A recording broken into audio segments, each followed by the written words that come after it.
Hello friend, YouTube my channel अद्भुत कहानियाँ।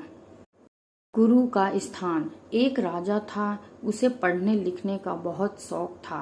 एक बार उसने मंत्री परिषद के माध्यम से अपने लिए एक शिक्षा की व्यवस्था की। शिक्षा राजा को पढ़ने के लिए आने लगा। राजा को शिक्षा ग्रहण करते हुए कई महीने बीत गए, मगर राजा को कोई लाभ नहीं हुआ। गुरु तो रोज खूब मेहनत करते थे, परंतु राजा को उस शिक्षा का कोई फायदा नहीं हो रहा था। राजा बड़ा परेशान। गुरु की प्रतिभा और योग्यता पर सवाल उठाना भी गलत था, क्योंकि वो एक बहुत ही परिष्कृत और योग्यता गुरु थे।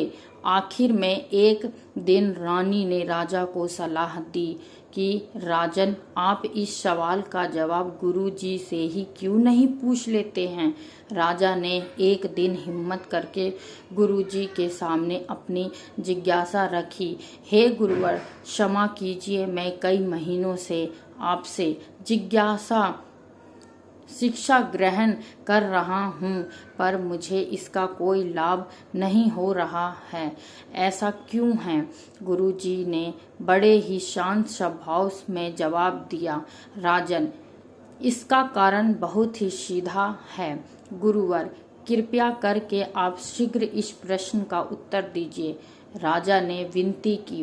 गुरुजी ने कहा, राजन, बात बहुत छोटी है, परंतु आप अपने बड़े होने का अहंकार के कारण इसे समझ नहीं पा रहे हैं और परेशान और दुखी हैं। माना कि आप एक बड़े राजा हैं, आप हर दृष्टि से मुझे से पद और प्रतिष्ठा में बड़े हैं, परंतु यहाँ पर आपका और मेरा रिश्ता एक गुरु और शिष्य का है।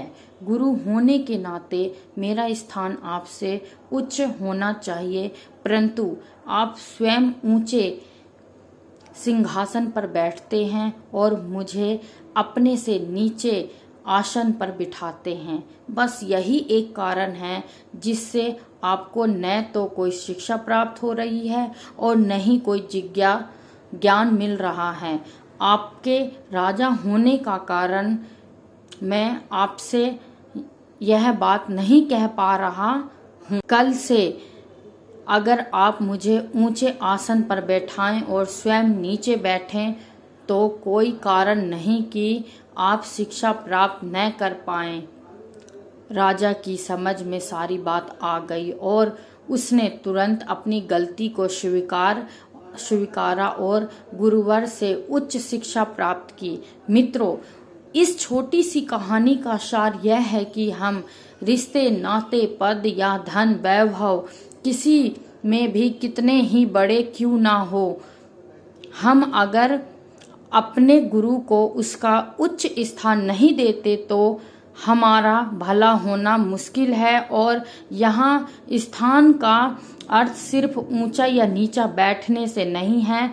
इसका सही अर्थ है कि हम अपने मन में गुरु को क्या स्थान दे रहे हैं। क्या हम सही मायने में उसको सम्मान दे रहे हैं या स्वयं के ही श्रेष्ठ होने का घमंड कर रहे हैं। अगर हम अपने गुरु या शिक्षा के प्रति है भावना रखेंगे तो हम उनकी योग्यता एवं अच्छाइयों का कोई लाभ नहीं मिलने वाला, और अगर हम उसका आदर करेंगे, उन्हें महत्व देंगे, तो उसका आशीर्वाद हमें